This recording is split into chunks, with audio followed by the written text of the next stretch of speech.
तो बच्चों last lecture लोगों को याद होगा, हमने बैंकिंग ट्रांजैक्शंस कंप्लीट किए थे, इजंट इट? आज मैं आपको थोड़ा सा होमवर्क भी दूंगा जर्नल का, टेढ़े मेढ़े ट्रांजैक्शंस का। चलिए लेट्स स्टार्ट चिल्ड्रन। क्योंकि आपने अकाउंटिंग इक्वेशन ऑलरेडी पढ़ा हुआ है, तो चीजों का मीनिंग मेरे को नहीं समझाना पड़ता आपको, क्योंकि वो चीजें आप पहले से समझते हैं। Let's start children. हमारा अगला ट्रांजैक्शन आपके सामने प्रस्तुत हो रहा है इन the name of what? Outstanding expense.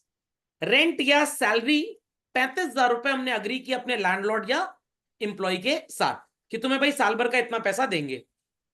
Where as हमने पेमेंट कितने का किया बच्चों? 20,000। तो कितना कैश आउटफ्लो होगा हमारे पास से? 20,000 रुपीज। इतनी बात समझ में आ गई? How much money remains unpaid children?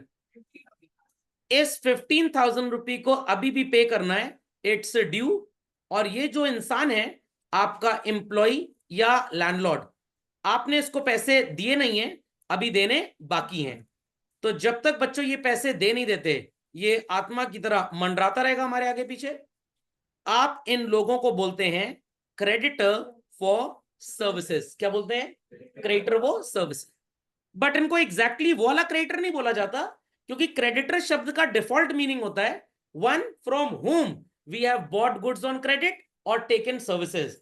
तो इसलिए इन्हें क्रेडिटर ना बोल के क्या नाम दिया जाता है बच्चों? Outstanding expenses. Is that clear? सिर्फ सैलरी होता तो एक्सपेंस हो जाता, सिर्फ रेंट होता, पेड है तो एक्सपेंस, रिसीव्ड है तो इनकम। बट आउटस्टैंडिंग वर्ड अगर जुड़ गया, रिप्रेजेंटेटिव पर्सनल अकाउंट। याद आ गया सबको? याद आ गया सबको? चलिए दिमाग की बत्ती जलाएं, मेंटोस खाए बगैर, और ध्यान से मेरी बातों को सुनेंगे चिल्ड्रन। कितने पैसे देने हैं बट आपने अभी भी दिए नहीं हैं? 15,000। जब तक ये 15,000 रुपए आप दे नहीं देते बच्चों, this person stands to act as a creditor. Yes और नो? चलो, how much money in the name of salary or rent has already been paid children? Very good. तो आपके पास से पैसे गए या आपके पास पैसे आए? Excellent answer. तो जब पैसे जाएंगे बच्चों, आप कैश अकाउंट को क्रेडिट करेंगे, डेबिट करेंगे, हवन करेंगे? क्रेडिट करेंगे।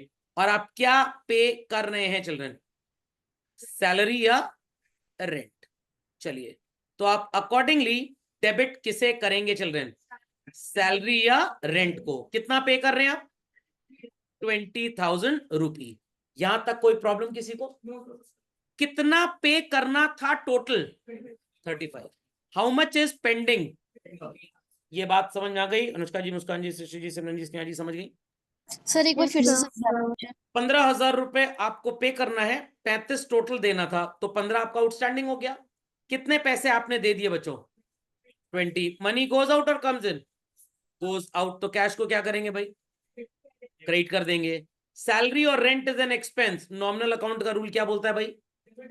Debit all expenses. यहां तक की कहानी में कोई समस्या किसी को भाई? इतना डेटा झटपट अपडेट। तो बच्चों आपने संडे के न्यूज़पेपर में पढ़ा होगा ना, दो चित्र देखो और समानताएं निकालो, फर्क पहचानो, देखा होगा? कुल कितने पैसे सैलरी या रेंट के देने थे? 35। मतलब इतने की तो सर्विस आपको मिलेगी, तो ये 35,000 आपका एक्सपेंस हो गया। Is that clear? ये जो जर्नल एंट्री आपको नजर आ रही है, it is only for this 20,000। तो बच्चों क्या ये 15,000 का मैं कोई रिकॉर्ड ही ना मेंटेन करूं अपने हिसाब किताब में? करेंगे। Full disclosure principle, materiality principle. क्या इस 15,000 रुपए के लिए अभी आप कैश दे रहे हैं? नो नो नो, नहीं दे रहे। बट बच्चों सर्विस तो मिली है, एक्सपेंस माना जाएगा इस 15,000 को भी, क्योंकि एक्सपेंस का मतलब क्या था? Cost of short term benefit, full stop. कहीं लिखा था पेड और अनपेड? नो। तो आपका टोटल सर्विस 35,000 का है, 20 आप पे कर चुके हैं, अभी भी कितना पे करना बाकी है? 15,000। Very good.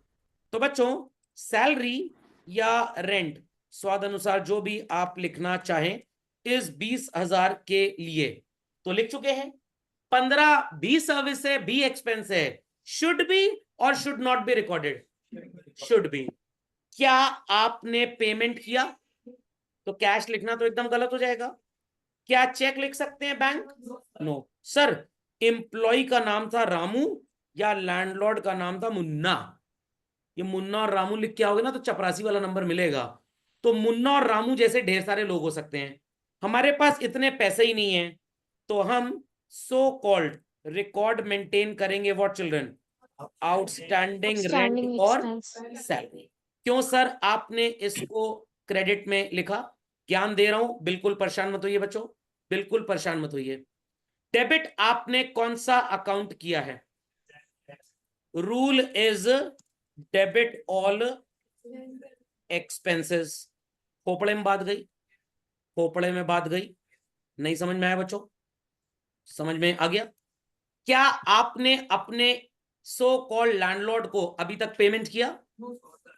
आपने क्या अपने एम्प्लॉय को पेमेंट किया?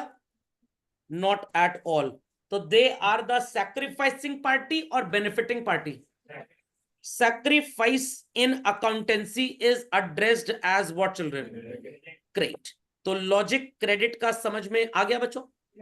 सर एग्जाम में ना ये लिख के आएंगे हमको अंडा मिलेगा, मैं आपको आलू बुंडा खिला देता हूं ताकि आपको अंडा ना मिले। ध्यान से सुनिएगा, रूल है बच्चों, credit the increase in liability. आपने 35,000 रुपए की सर्विस ली है, कितने की बच्चों?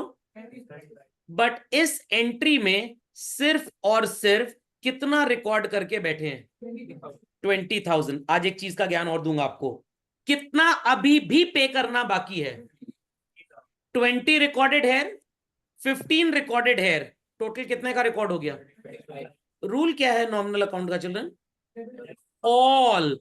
ऑल शब्द का ये मतलब होता है all which have been paid and वो all which will be paid. जो पे कर दिया वो भी और जो करेंगे वो भी। Is that understood well? तो आपकी पढ़ाई तो बस आज इसकी हो रही है, बट आपको ये भी आना चाहिए। Is that understood? इस एंट्री में बच्चों और इस एंट्री में कोई सिमिलैरिटी नजर आती है आपको? दोनों एंट्री में वेरी गुड, दोनों में क्या हो रहा है? सैलरी या रेंट डेबिट हो रहा है। तो बच्चों मैं इसको सो कॉल्ड खिचड़ी के मोड में बना सकता हूं, कंपाउंड कर सकता हूं। तो अगर कभी कभी अगर आपने याद हो, आपको आपने अकाउंटिंग इक्वेशन के क्वेश्चंस किए हैं, लिख के आता था रेंट पेड 2000, आउटस्टैंडिंग रेंट 1000, तो मैं बोलता था ना एक साथ करिए। तो यहां पे भी अगर एक साथ लिख के आए तो एंट्री क्या होगी? Salary account debit 35, to cash children 20, to outstanding 15। नहीं सक्षम जी ओपनिंग नहीं होगा, सक्षम जी ओपनिंग बोलने वाले थे। आप प से रुके, मैं समझ गया ओपनिंग था। समझ में आ गई भाई बात सबको? रूल समझ में आया कि नहीं आया? डेबिट ऑल एक्सपेंसेस क्यों बोलते हैं children? Those which have been paid and those which will be paid. Is that clear? क्यों क्रेडिट में आउटस्टैंडिंग सैलरी लिखा? ये उस लैंडलॉर्ड और एम्प्लॉय को रिप्रेजेंट करता है to whom payment is yet to be made. They are creditors for us children belonging to the category of liability. They are the sacrificing party. इसलिए rule बनता है credit the increase in liability. Any doubts? Many doubts? पूरा composition लिख लें बच्चों, पूरा composition लिख लें। मैं सिर्फ आपको एंट्री रटा भी देता, आप खुश होकर यहां से चले जाते, बट 3 महीने बाद आपकी बैंड बज जाती जब आप रेक्टिफिकेशन चैप्टर पढ़ते और आप बोलते सर कुछ समझ में नहीं आ रहा, सब सिर के ऊपर से जा रहा है। क्योंकि उसके लिए ये अप्रोच पढ़ना रूल बहुत जरूरी है। झटपट लिखे बच्चों, झटपट। Clear the screen? चलिए चलते हैं आगे। अखरोट खाएंगे। क्या खाएंगे? अखरोट। ऐसे याद रखेंगे तभी याद रहेगा बच्चों। कौन सी इनकम है? Accrued income. रेंट या इंटरेस्ट मिलना था 35,000। इनकम है तो नॉमिनल अकाउंट अप्लाई होगा चलन, और क्या बोला जाएगा? करेक्ट। आपको कितने पैसे मिल गए? 20,000। तो इट्स अ कैश इनफ्लो। पैसे आ रहे हैं बच्चों, रियल अकाउंट के रूल के अकॉर्डिंगली क्या करेंगे? डेबिट। क्यों आ रहे हैं पैसे बच्चों? रेंट या इंटरेस्ट आपकी इनकम है।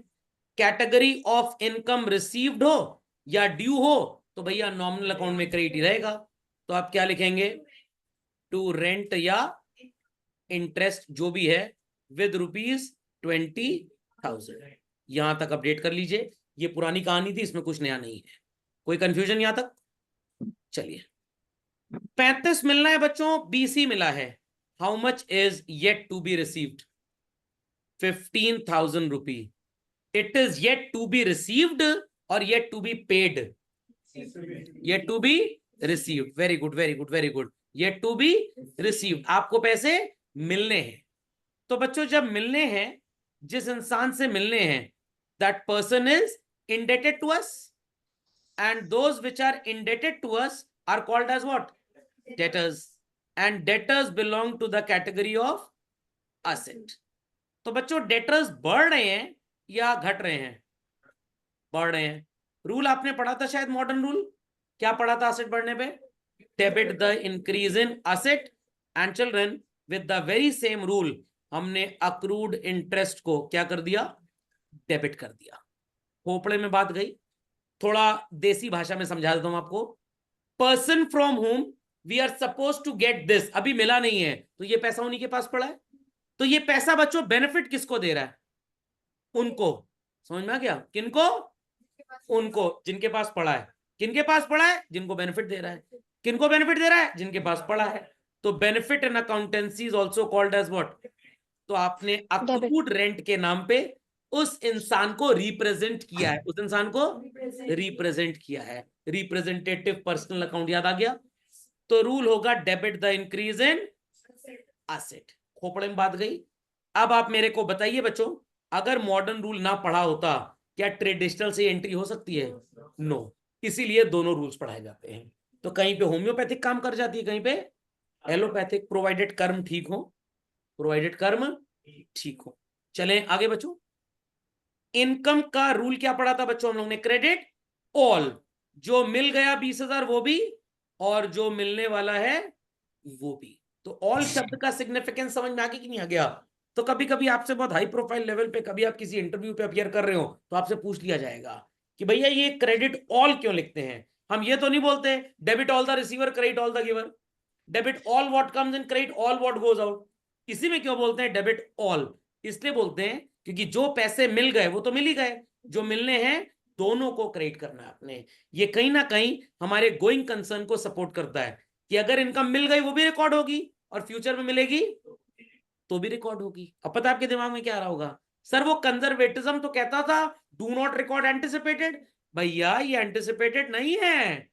एंटिसिपेटेड का मतलब कोई आया, बिल्डिंग देख के चला गया, अभी उसने बात ही नहीं की वो किराए पे लेगा कि नहीं लेगा, और हम बेवकूफ की तरह इंटरेस्ट लिख के बैठे हैं। That is anticipated.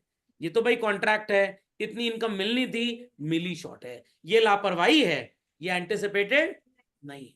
स्कूल कम जाना और स्कूल ना जाना दोनों में फर्क है। Is that clear? Is that clear? तबीयत खराब होना या अभी निपटने वाले हैं, दोनों में फर्क है। समझ में आ गई बात? पक्का? क्वेरी है तो प्लीज आज चलन। चलिए बच्चों, लेट्स कंटिन्यू फर्दर चलन। कहानी नजर आ गई आपको? क्या लिखा है बच्चों? Prepaid expense. सर ये तो आप पढ़ाए थे एक बार, यहां भी चलाया मनुष। Cash basis and accrual basis. Sir इसका यहां क्या काम है? आपको ये तो समझ में आ ही जाएगा किसका कहां क्या काम है, बट आपको ये बात जरूर समझ में आ जाएगी कि बेसिक्स जिसने ठीक से नहीं पढ़े उसको आगे कुछ ना समझ में आने वाला। वो नंबर तो ले आएगा 100 में से 50 55, बट अंडरस्टैंडिंग इज गलत। 0 टू द पावर इंफिनिटी। समझ में आ गया? आज ही तो कॉल कल एक बच्चे ने ज्वाइन किया क्लास, तो मैंने पूछा तुमने कितना पढ़ा था? कह रहा था वो जर्नल लेजर ट्रायल बैलेंस हमारे टीचर ने पढ़ा दिया था। तो मैंने एक ट्रांजैक्शन लिखा, purchase goods from so and so. क्या सर ये गुड्स अकाउंट डेबिट टू, बाद में गुड्स को काट के परचेज लिख देंगे। मैंने कहा क्षत्रिय धर्म कब से अपना लिया तुमने? अरे काटा पीटी क्या, टेलर वेलर हो क्या कपड़ा काटोगे? तो मैंने कहा नहीं, यहाँ तो गुड्स की जगह हम परचेज लिखते हैं। कह रहा सो परचेज का नेचर क्या होता है? ट्रायल बैलेंस तक पढ़ चुके हैं, परचेज का नेचर नहीं पता है। ऐसी भी महान आत्माएं देश में है। समझ में आ गया? चलिए बच्चों आगे चलते हैं। लिखा लोगों ने? पुराना लिख लिया? चलिए, रेडी एवरीबॉडी? बहुत ध्यान से सुनिएगा, बहुत ध्यान से। सैलरी नौकर के साथ अग्री की थी कि कितनी पे करेंगे उसको भाई? 35,000। ये है हमारा expense as per nominal account. इसे कंपाउंडर बनाएंगे कि डॉक्टर बनाएंगे? डेबिट करेंगे, बड़ा है डॉक्टर बनाने, ये एमबीबीएस कॉलेज खोल लिए सब लोग, डेबिट करेंगे। कितना पेमेंट कर दिया बच्चों? कैश आउटफ्लो या इनफ्लो? Very good. कैश की प्रजाति क्या है? Real account. What is the rule? Credit what goes out. कितने पैसे आपने एक्स्ट्रा दे दिए 35 के कंपैरिजन में? 3000। जिसको आपने पैसे दिए बच्चों, क्या उसने आपको सर्विस दी? No. So that person is indebted to us, stands to act as a debtor. Debtor belongs to the category of asset. और अब अगर मैं बोलूं असेट बढ़ती है तो क्या करते हैं बच्चों? डेबिट। इतना झटपट अपडेट करें बच्चों। सर या कैश बेसिस और अक्रूवल बेसिस का क्या मतलब है? सबको पता है कैश बेसिस क्या होता है? Where we give importance to the money going out and so called money coming in. Accrual basis में we give importance to the extent of expense on income, भाड़ में गया कितना पैसा आ रहा था और कितना जा रहा था। तो कैश बेसिस में हम इंपॉर्टेंस किसको देते हैं? रिसिप्ट और पेमेंट को। अक्रूवल बेसिस में इंपॉर्टेंस किसको देते हैं बच्चों? एक्सपेंस को। आपकी जेब से कितने पैसे का आउटफ्लो हुआ बच्चों? तो आप यहां पे इंपॉर्टेंस किसको देंगे? 38। बट आपका एक्सपेंस कितना हुआ? तो अक्रूवल बेसिस में आप इंपॉर्टेंस किसको देंगे? 35। मैं क्यों ये दोनों चीजें पढ़ा रहा हूं? क्योंकि बच्चों आपको ढेर सारे एग्जाम्पल्स क्वेश्चंस कहीं पे भी आप देखेंगे, आपको दो तरह की एंट्रीज नजर आएंगी प्रीपेड की। आपको कौन सी फॉलो करनी है ये डिपेंड करेगा कि पैदावार क्या है। कैश बेसिस से अगर प्रीपेड एक्सपेंस की एंट्री कर रहे हैं, answer is different. Accrual basis से कर रहे हैं तो answer is different. Is that clear? Is that clear? Effect same होता है, सिर्फ लिखने का तरीका फर्क है। समझ में आ गई बात? चलिए, कितना पैसा आपकी जेब से गया बच्चों? 38। तो यहां पे रूल लग गया, debit all expense, credit what goes out. दिमाग की बत्ती जलाएं, मेंटोस खाए बगैर और जवाब दें। बच्चों एक्सपेंस कितने का था मेरे एग्जाम्पल में? 35। हम अनपढ़ों की तरह कितना लिख के बैठे हैं? तो यहां पे 38,000 लिखना is a question mark, yes और नो? क्योंकि आपका एक्सपेंस जब 35 है तो why the hell we are recording 38,000?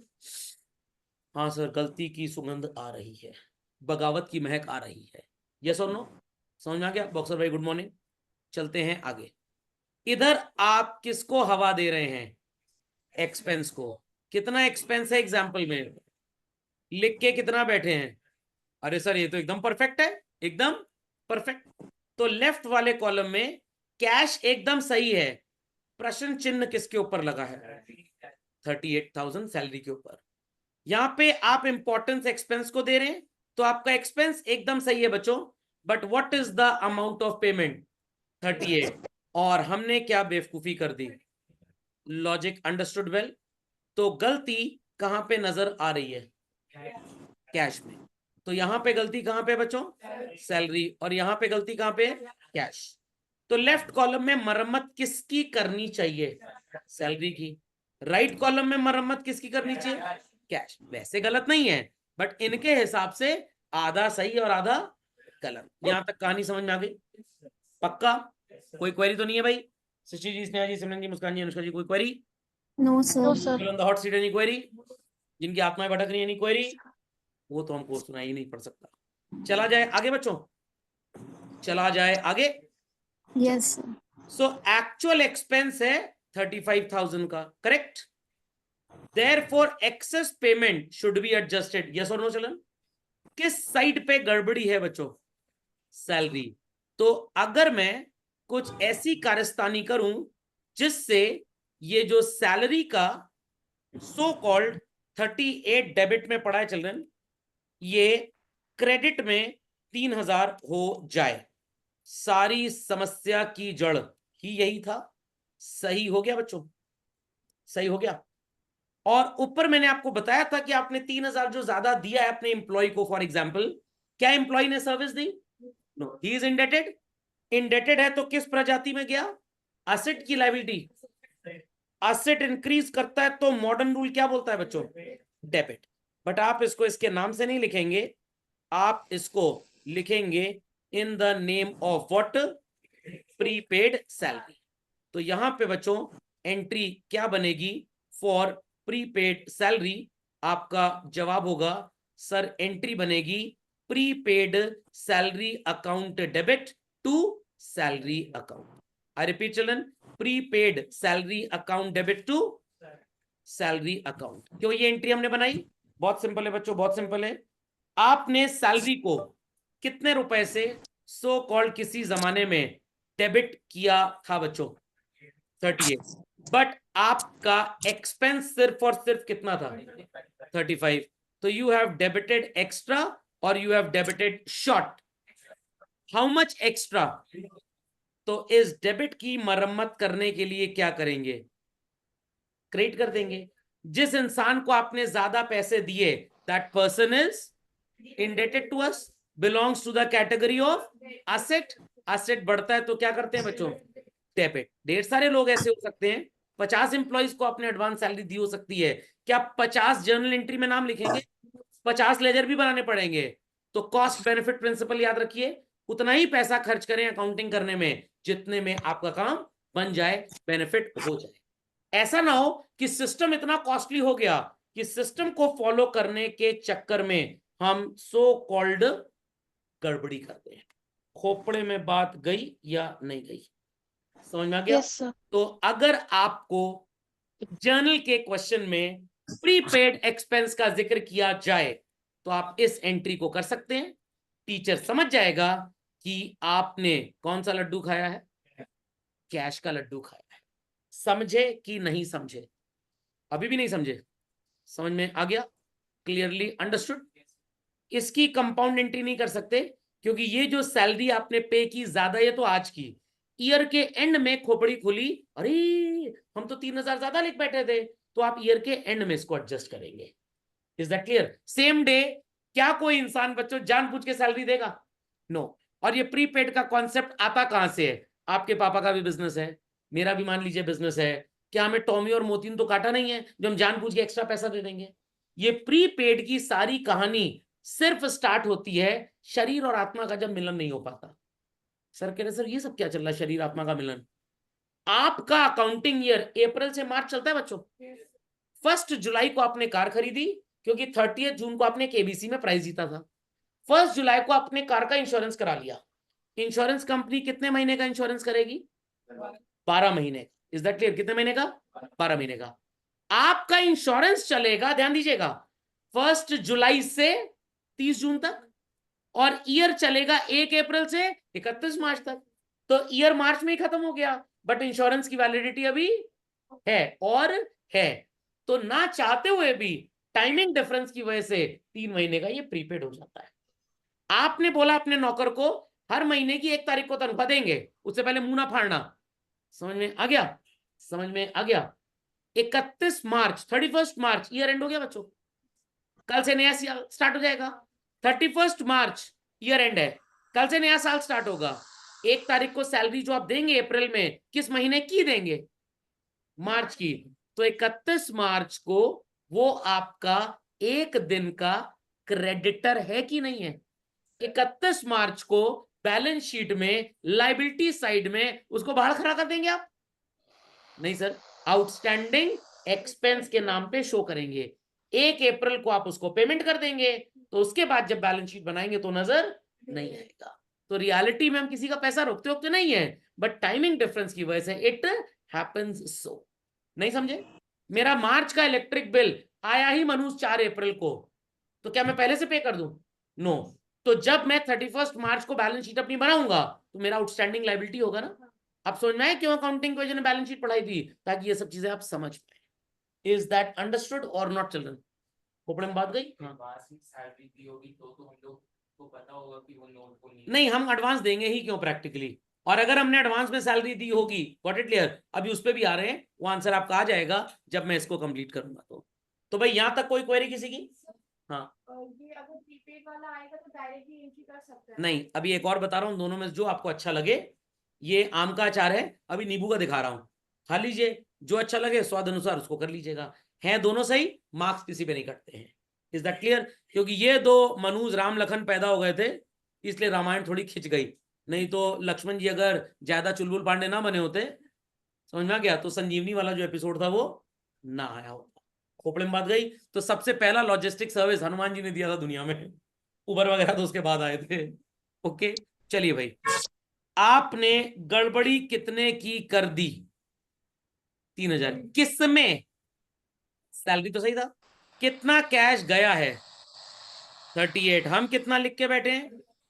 तो कितना और गया, बट हमने नहीं लिखा। वेरी गुड, एक्सेलेंट जवाब। 3000 आपको और लिखना चाहिए। यस और नो चिल्ड्रन? क्रेडिट करेंगे, डेबिट करेंगे, हवन करेंगे?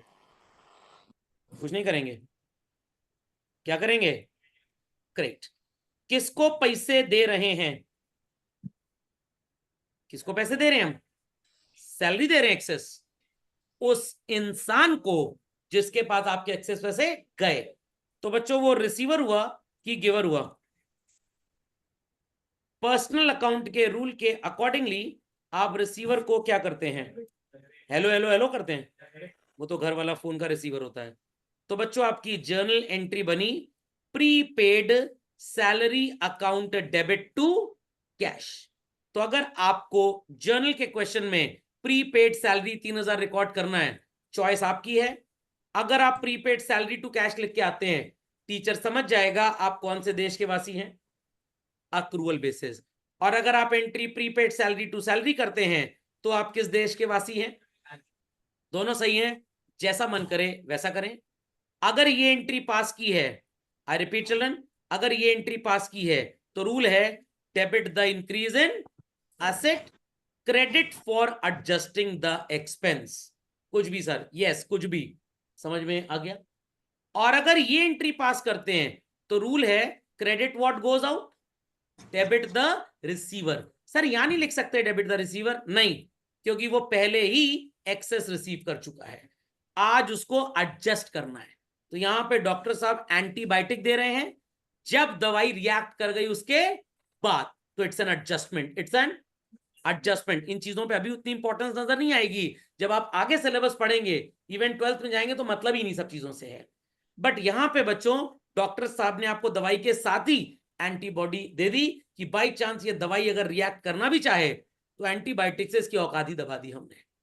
तो प्रीपेड सैलरी टू कैश का मतलब आपने पहले कितना पे किया था? 35, बट एक्चुअल पैसा कितना गया था? कैसे 35 को 38 करेंगे? 3 और दे दें हम लोग, समझ में आ गया? किसको दे रहे हैं पैसा?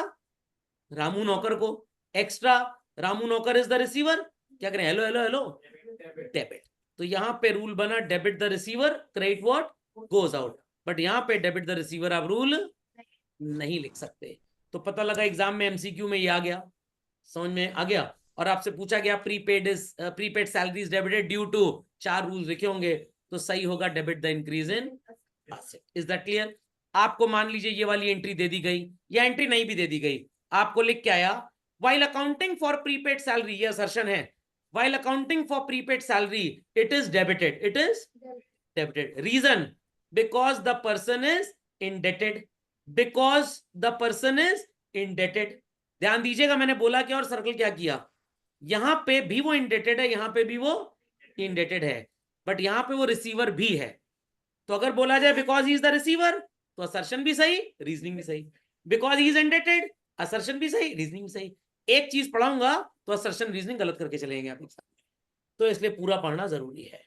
तो अक्रूवल बेसिस के हिसाब से एंट्री क्या बनेगी बच्चों? As per accrual basis entry क्या बनेगी बच्चों? Prepaid expense account debit to expense. और as per cash basis entry क्या बनेगी? Prepaid expense account debit to expense. खोपड़े में बात गई, मतलब कैश बेसिस में एंट्री में कैश है ही नहीं, अक्रूवल बेसिस में एंट्री में कैश ही है। कुछ बच्चे रट लेते हैं ये कैश बेसिस में होगा, सबने पढ़ जाता है। समझे सब्जेक्ट की आर्टिस्ट्री को? पढ़ लीजिए नहीं तो पेस्ट्री बेचेंगे सड़क पे, वो ठेले पे। चलिए बी क्विक, बी क्विक। तो भाई सबको कैश बेसिस और अक्रूवल बेसिस समझ में आ गया? तो आप दोनों में से कोई भी एंट्री कर सकते हैं, आपके स्कूल टीचर्स दोनों पे मार्क्स देंगे। इफ दे से ये सही है ये गलत है, मौके पे गधे को बाप बनाना पड़ता है, मान लीजिएगा। इफ दे से ये सही है ये गलत है, सेम आंसर मान लीजिएगा। अगर वो कहें दोनों सही है तो समझ जाइएगा आर्यभट्ट की औलाद है। खोपड़े में बात गई तो दोनों सही हैं, मैंने तथ्य के हिसाब से आपको समझा दिया। Is that understood? चलिए चलते हैं आगे। सो सेम एंट्री है बच्चों, नजर आ गई आपको? Prepaid salary to salary and prepaid salary to cash, rules मैंने वही लिखे हैं जो आपको समझाए थे। ओके चलिए, ऐसे ही पढ़ना है children. What is called as pre received income, ditto same है, परेशान मत होइएगा।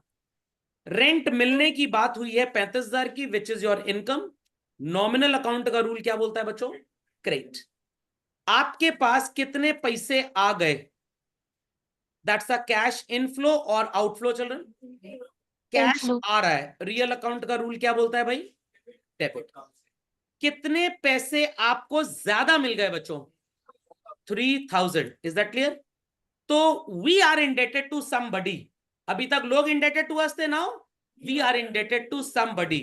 तो somebody acts as a creditor. कौन सा creditor?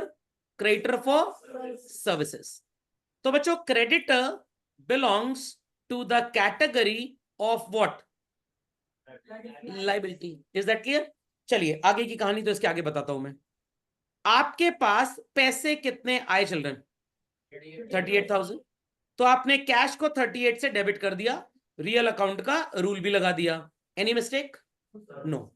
Rent is your income if I am not wrong, yes और नो चिल्ड्रन? आपने नॉमिनल अकाउंट का रूल तो लगाया, क्रेडिट भी किया, बट ये प्रश्नवाचक संज्ञा है।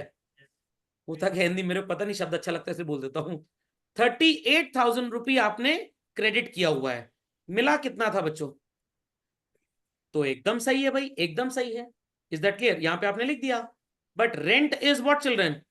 इनकम। आपकी इनकम कितनी है बच्चों, और आप कितना लिख के बैठे हैं? क्या ये सही है? शुड बी करेक्टेड, जाए बाहर मरे जाके, हमसे क्या मतलब? और it should not be corrected, should be corrected. अच्छो अच्छो की मरम्मत कर दी सर, इसकी क्या औकात है? तो बच्चों ये कैश कितना ज्यादा सो कॉल्ड आपने लिखा है, sorry I made a mistake, amount rent के सामने कितना ज्यादा लिखा है? 3,000 क्रेडिट में लिखा है ना भाई। तो इसको सही करने के लिए आप क्या कर सकते हैं? Debit. How much? 3,000। You have received this money in excess or you have paid this money in excess? Received। जिससे मिला वो बेसिकली सैक्रिफाइस कर रहा है, त्याग कर रहा है। पैसे तो दे रहा है, बदले में उसको कोई एडवांटेज नहीं मिल रहा, तो सैक्रिफाइस कर रहा है। Sacrifice in accountancy is called as what children? Credit. तो आप बच्चों एंट्री करेंगे debit for adjusting the excess value credited है, credit the increase in liability, credit the increase in liability। Sir credit the giver नहीं बोल सकते, थोड़ी देर बाद बोलेंगे, परेशान मत होइए, यहां पे नहीं बोल सकते। क्योंकि अगर आप किसी को गिवर बोल रहे हैं तो आपके पास कुछ आना चाहिए, अभी नहीं आया, थोड़ी देर में आ जाएगा। सेम लॉजिक अप्लाई किया ऊपर वाला, पक्का? अब बच्चे कहेंगे सर आउटस्टैंडिंग में और अक्रूड में ये दो दो सिस्टम नहीं था, प्रीपेड और प्री रिसीव्ड में काहे चला आया? क्योंकि भाई प्रीपेड और प्री रिसीव्ड में there is an element of cash. हमेशा शादी में लोगों का मूड क्यों खराब रहता है सर? बर्थडे में तो कभी कुछ नहीं होता, भैया फूफा जी शादी में आते हैं, बर्थडे पार्टी में तो बुलाया नहीं जाता उनको, तो जहां फूफा रहेंगे वहीं तो मुंह बुलाए रहेंगे। बात समझ आई? समझ गए सर, ये फूफा जी वाली एंट्री है। खोपड़े में बात गई, खोपड़े में बात गई। अपडेट झटपट फास्ट, क्वेरी है तो आस। तो भाई अक्रूअल बेसिस आपको नजर आ रहा होगा बच्चों, कितनी आपकी इनकम है? 35,000। रेंट में लिखा भी कितना है? 35। 100% करेक्ट। आपके पास कैश कितना आया बच्चों? 38। आप कितना कैश में लिख के बैठे हैं? 35। क्या ये सही है? नो, ये है गड़बड़ी। क्यों गड़बड़ी है सर? क्योंकि आपके पास कैश आया कितना? 38,000। यस और नो चिल्ड्रन? कितना कैश आया? 38,000। बट आपने सो कॉल्ड लिखा कितना अपनी जर्नल एंट्री में in front of cash children? 35। तो आया 38, तो भैया 38 लिखो, 35 क्यों लिख के बैठे हो? यू हैव रिटन करेक्ट, मोर और लेस? लेस, कम लिखा है। कितना कम लिखा है भाई? 3000। तो अगर मैं 3000 रुपी को फर्दर डेबिट कर दूं बच्चों, तो सारा कुकर्म ठीक हो जाएगा, सारी गड़बड़ी ठीक हो जाएगी बच्चों। Who has given us this money?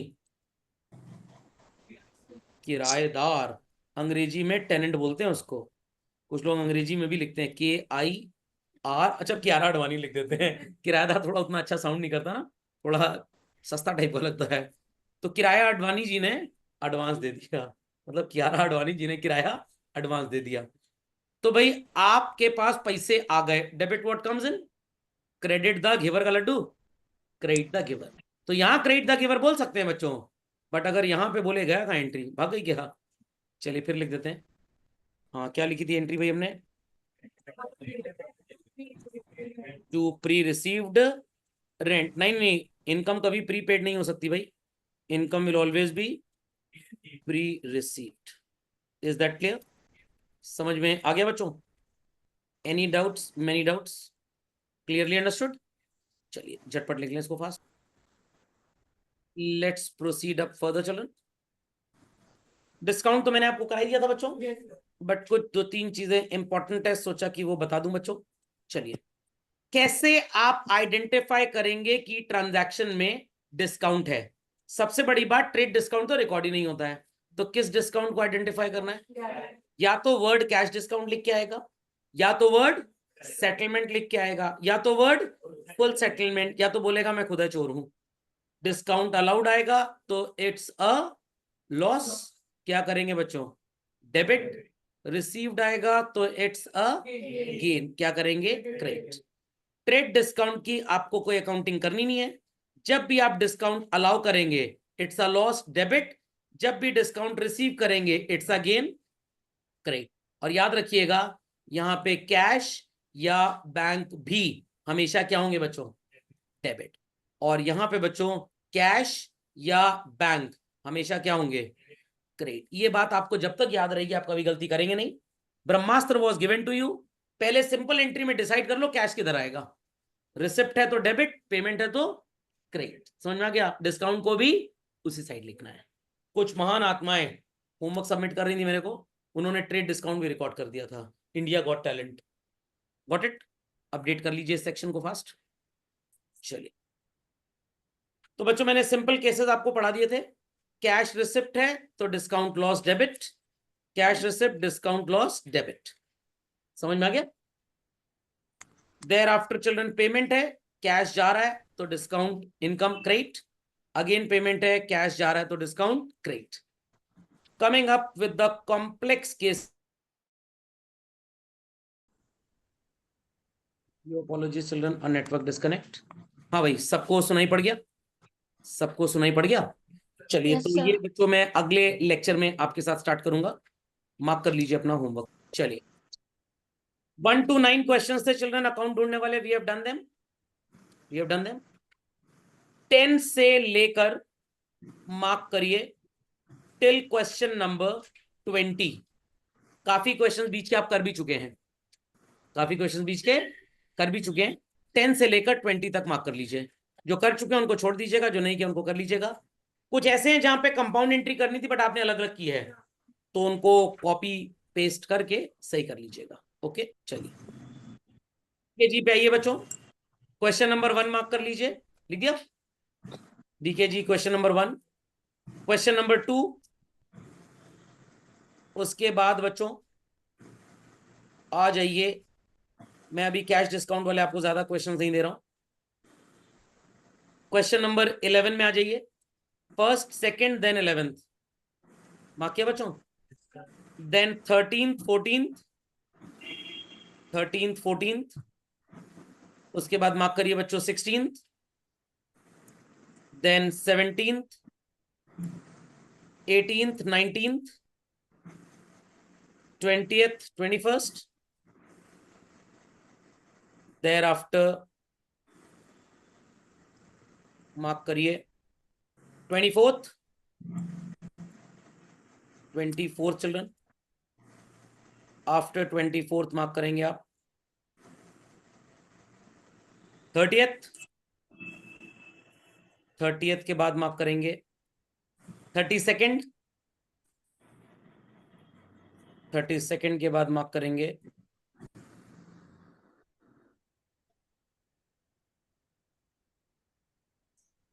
37th, mark कर लिया। That's all children.